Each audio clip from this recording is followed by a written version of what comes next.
আসসালামু আলাইকুম। আমি আজকে আপনাদের সামনে কিছু গুরুত্বপূর্ণ কথা এবং কিছু অনুমেয় কষ্ট এগুলো বলার জন্য এসেছি। আমি একজন পুলিশ সদস্য।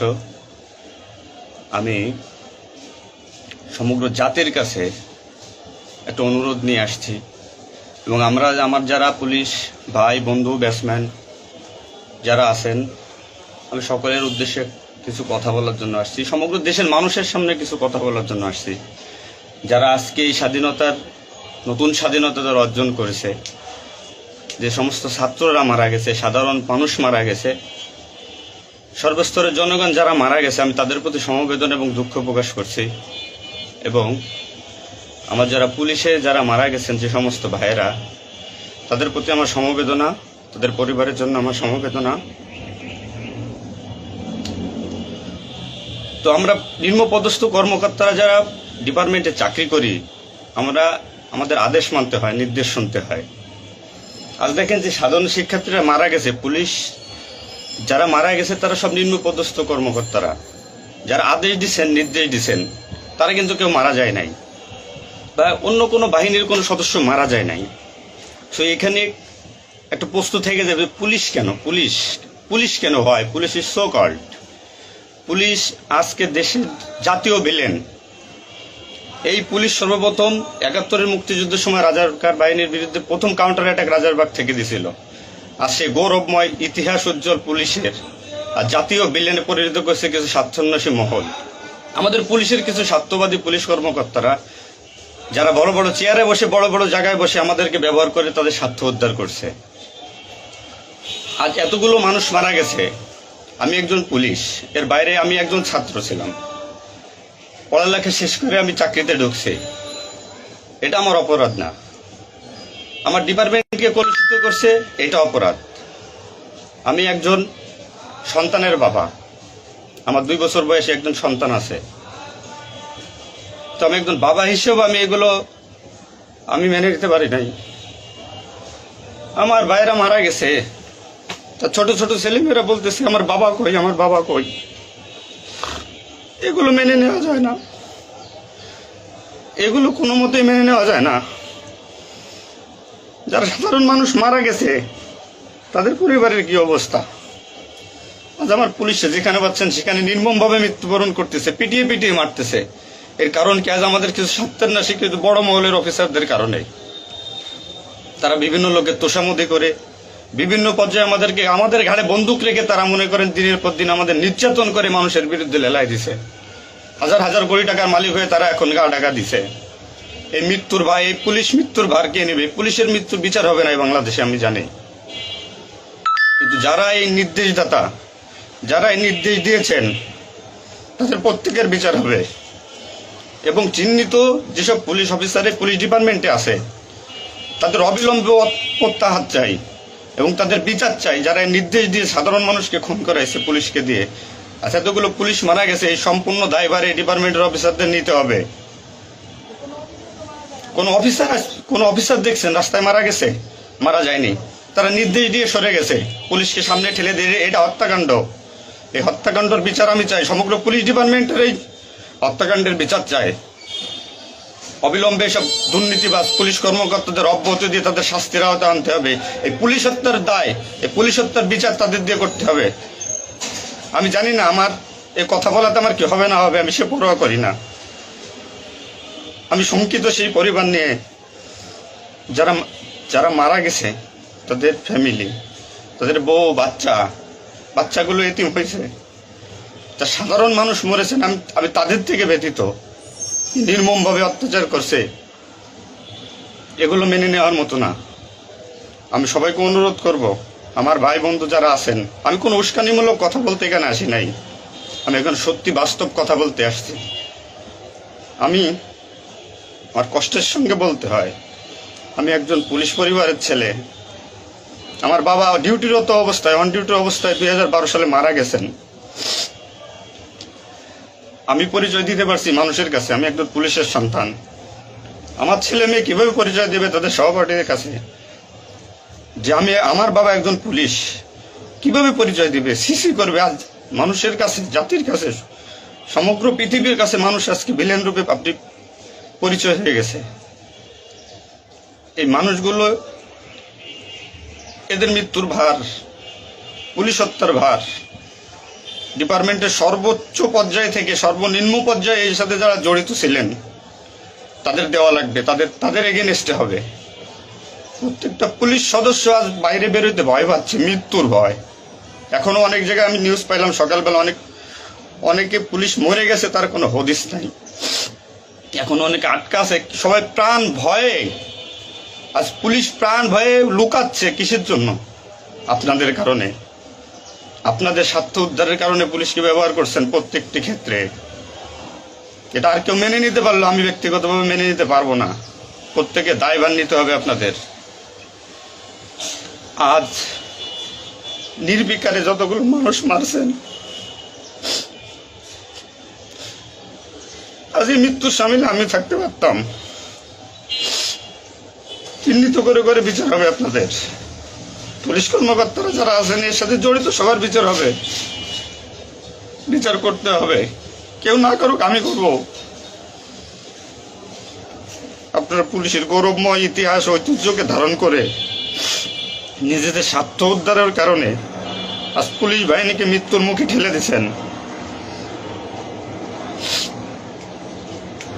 তাদের কথা একবার চিন্তা করেননি। আপনি নির্দেশ দিচ্ছেন, নয়তো এই পুলিশ, এই সাধারণ পুলিশ, আমরা যারা আছি, আমরা কখনো এদের গায়ে বুলেট চালাইতাম না, কখনোই আমরা গুলি ছড়তাম নাই আমাদের ভাইদের উপরে। ডিপার্টমেন্টের ম্যাক্সিমাম 80% পুলিশ এখন পড়াশোনার সাথে জড়িত। এভরি ওয়াল, সবাই পড়াশোনার সাথে জড়িত, সবাই ছাত্র। আপনারা আপনাদের ব্যক্তিগত রক্ষার কারণে কই, আপনারা এখন কোথায় আছেন? আপনারা একজন বড় বড় অফিসাররা কোথায় আছেন? বেরোয় আসেন, নামেন পুলিশের সামনে, পুলিশকে সিকিউরিটি দেন, দেশের মানুষকে সিকিউরিটি দেন। আপনাদের হাতে পুলিশ বাহিনী ক্ষতিগ্রস্ত, বিপর্যস্ত, বৈষম্য সৃষ্টি করছেন আপনারা।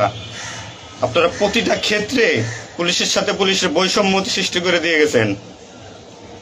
যে যার মন গড়া কথা দিয়ে এটাই আইন, এটাই নিয়ম, এটাই শিখাইছেন পুলিশ ডিপার্টমেন্টকে। এগুলো হবে না।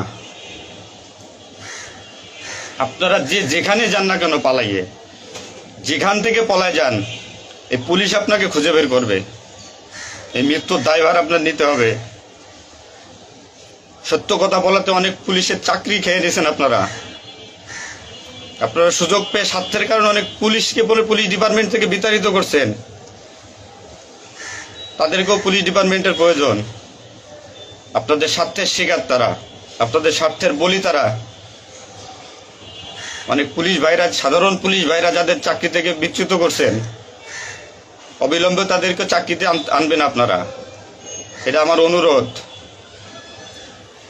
আজ দেশে কি মুহূর্তে পুলিশকে কোন সিচুয়েশনে ঠেলে দিয়ে গেছেন। নিশ্চিত মৃত্যু, পুলিশের মানুষ নির্মমভাবে পিটাই পিটাই মারতেছে। এর দায়ভার আপনাদের নিতে হবে। প্রত্যেক পুলিশ পরিবারের যে আক্রোশ, যে কষ্ট, এগুলো দায়ভার আপনাদের নিতে হবে। সাধারণ মানুষ আপনাদের ক্ষমা করবেন। আপনারা সবাই চিহ্নিত, আপনারা সবাই এই বাংলাদেশের দুর্নীতিবাজ পুলিশ অফিসারদের আপনারা সবাই চিনেন, আপনারা সবাই তাদের চিনেন। এদের বিচার আপনাদের করতে হবে। এই বিচার চাই আমরা। সাধারণ জনগণের হত্যার বিচার চাই, পুলিশ হত্যার বিচার চাই। পুলিশ হত্যার বিচার না হওয়া পর্যন্ত আমি ডিউটিতে যাব না, আমি আমার কর্মস্থলে যাব না। অনেক পুলিশ সদস্য এখন পর্যন্ত নিখোঁজ। আমার সহপাঠী ভাইরা মারা গেছে, আমার পরিচিত ভাইরা মারা গেছে। তাদের সন্তান হাউমাউ করে চিল্লাইতেছে, আমার বাবা কই? এর জবাব কি কে দেবে? জবাব দেওয়া লাগবে। এতগুলো মায়ের কল ফাঁকা করছেন, পুলিশ জীবন হারাইছে, গর্ভবতী মহিলা পুলিশকে পর্যন্ত মারিয়ে ফেলছে।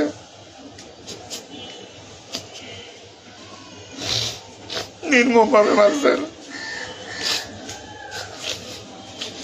এই দোষ আপনাদের।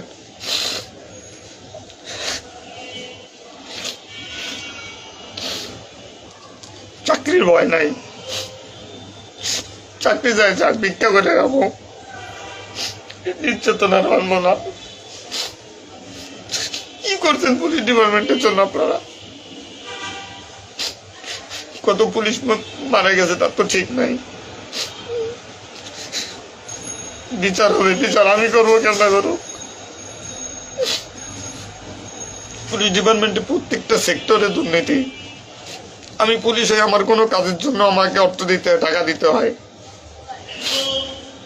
এতে নির্লজ্জতার কি কি কি করবো আমি? সাধারণ মানুষ দূরের কথা, আমরা কোনো পুলিশের কাছে সহযোগিতার জন্য গেলে তারা আমাদেরকে মূল্যায়ন করে না, কোনো কাজে হেল্প করে না, কোনো কিছুতে সুবিধা দিতে চায় না। আজ ডিপার্টমেন্টে বৈষম্য সৃষ্টি করে থেকে গেছেন আপনারা।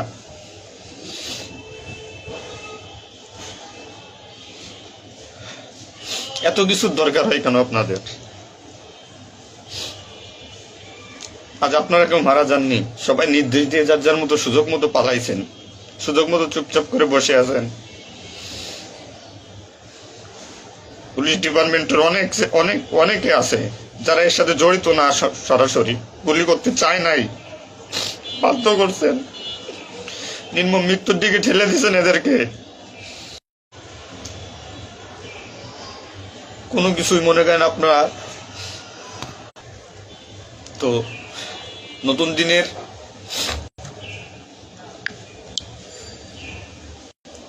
নতুন দিনের সূচনা হয়েছে বাংলাদেশে, স্বাগত জানাই। আমি কোনো রাজনৈতিক দলের পরিপক্ষ না, আমি আজ পুলিশ। যে সরকারি আসবেন আমি সেই সরকারি গোলামি করতে হবে আমার। দেশের মানুষের জন্যই পুলিশ, আইন শৃঙ্খলার জন্যই পুলিশ, সাধারণ মানুষের জন্যই পুলিশ। তুমি পুলিশ আজকে কেন আতঙ্কের নাম হবে? পুলিশ মানুষ থেকে আজ কেন দূরে থাকবে? দিন শেষে পুলিশ মানুষ, পুলিশ কারো স্বামী, কারো বাবা, এটা চিন্তা করবেন। ডিপার্টমেন্টের যে সমস্ত অসাধু কর্মকর্তারা আছেন প্রত্যেকটা সেক্টরে শিক্ষা নেন। বিশেষ করে যারা আসছেন ঊর্ধ্বতন কর্মকর্তারা শিক্ষা নেন। আজ আপনাদের স্বার্থের কারণে, আপনাদের কারণে আজ ডিপার্টমেন্টের এই অবস্থা। তছনছ হয়ে গেছে পুলিশ ডিপার্টমেন্ট। কথা বলার মতো কোনো ওয়ে নাই, কথা বলতে পারতেছি না। আমি তো বেঁচে আছি, তারা মারা গেছে কি নির্মম ভাবে মারা গেছে, মেরে ফেলছেন আপনারা। তো আমি শুধু পুলিশ বাহিনীরা যারা আক্রান্ত করছেন আপনাদের বিচার করব, আপনাদের বিচার হবে। সবকিছু দায়ভার আপনাদের। ঘুমাইতে পারি না এই কয়দিনে, ভয়তে, চিন্তায়। মারা যাওয়া পুলিশের ছেলেমেয়েরাও চিৎকার করে বলতেছে আমার বাবা কই। তো সহ্য করার মতো না, মানুষ হিসেবে সহ্য করার মতো না। তো পরিশেষে একটা কথা বলবো, আমার যারা ডিপার্টমেন্টে আছেন, চাকরি করতেছেন করেন, সমস্যা নাই, চাকরি ছাড়ারও দরকার নাই। শুধু বিবেকের কাছে একটু প্রশ্ন করেন যে এরা আমাদের কিভাবে আমাদের ব্যবহার করছে ডিপার্টমেন্টে। যে সরকারি আসুক, আপনাদের কাছে অনুরোধ, যে আসুক ভাই, দেশে সরকার নাই আসুক, পুলিশ থাকুক আর না থাকুক, তাতে কিচ্ছু আসা যায় না। তো আমার একটা দাবি, একজন পুলিশ হিসেবে, একজন পুলিশের সন্তান হিসেবে, ডিপার্টমেন্টের ঐতিহ্য যারা নষ্ট করছেন, এই পুলিশের সুনাম যারা নষ্ট করছেন, এদের বিচার চাই আমি, 100% বিচার চাই। পুলিশকে যারা মুখোমুখি করে যে সন্ত্রাসী বানাইছেন, নির্বিকারে পুলিশ মারাইছেন, এই নির্দেশদাতাদের বিচার চাই আমি।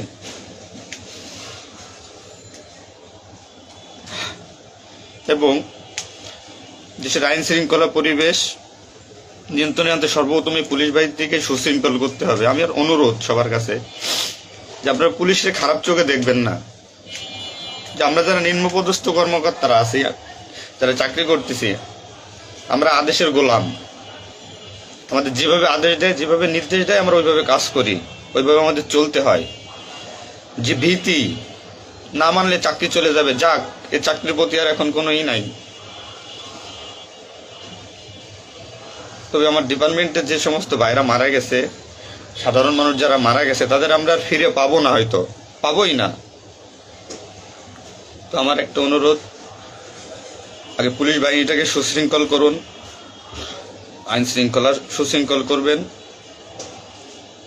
এবং আপনারা যারা সাধারণ মনে করতেছেন পুলিশ ঘৃণিত, পুলিশ অপরাধী, হ্যাঁ পুলিশ অপরাধী, পুলিশ অপরাধ করছে তার চাকরি বাঁচানোর জন্য, এবং তার মাসুল পুলিশকে দিতে হয়েছে জীবনের বিনিময়ে। আপনারা দয়া করে কেউ পুলিশকে খারাপ বলবেন না। পুলিশের প্রতি অনেক, পুলিশ আপনাদের শুভাকাঙ্ক্ষী। এবং বাংলাদেশটার যে বর্তমান পরিস্থিতির উপরে আমি একটা কথাই বলবো, সর্বস্তরের মানুষকে, দেশটাকে আবার সুন্দরভাবে গড়তে হবে, এটাই সবচেয়ে বড় কথা। ফার্স্ট অফ অল এটাই হচ্ছে বাস্তবতা।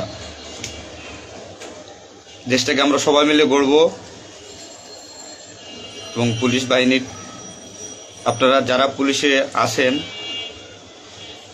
আপনারা সুশৃঙ্খল হন, মানুষের প্রতি আনুগত্য হন এবং শিক্ষা নেন। এত বড় একটা স্বাধীনতা না হইলে এটা মানুষ কখনো বুঝতো না, বা আমরা পুলিশরা বুঝতাম না যে আমাদের অর্জন কি, আমাদের মানুষের আস্থা কি আমাদের উপরে, বা আমাদের কি করা উচিত। আপনার সবার কাছে অনুরোধ থাকবে, আমার পুলিশ ডিপার্টমেন্টের প্রত্যেকটা সেক্টরের বন্ধু বান্ধব, সিনিয়র জুনিয়র যারা আছেন, আপনারা শিক্ষা নেন, নতুনভাবে পুলিশ ডিপার্টমেন্টটাকে গড়েন, মানসিকতা চেঞ্জ করেন। এবং পুলিশ ডিপার্টমেন্টে যারা আপনাকে ব্যবহার করবে, যারা স্বার্থের জন্য ব্যবহার করবে, তাদের সরাসরি ধরিয়ে দেন, সরাসরি ধরিয়ে দিবেন।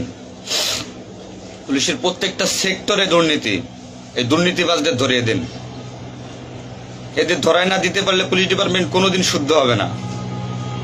আর দিনের পর দিন এরা মনে করেন আমাদের সাথে বৈষম্যমূলক সৃষ্টি করে এদের নিজেদের স্বার্থ হাসিল করবে।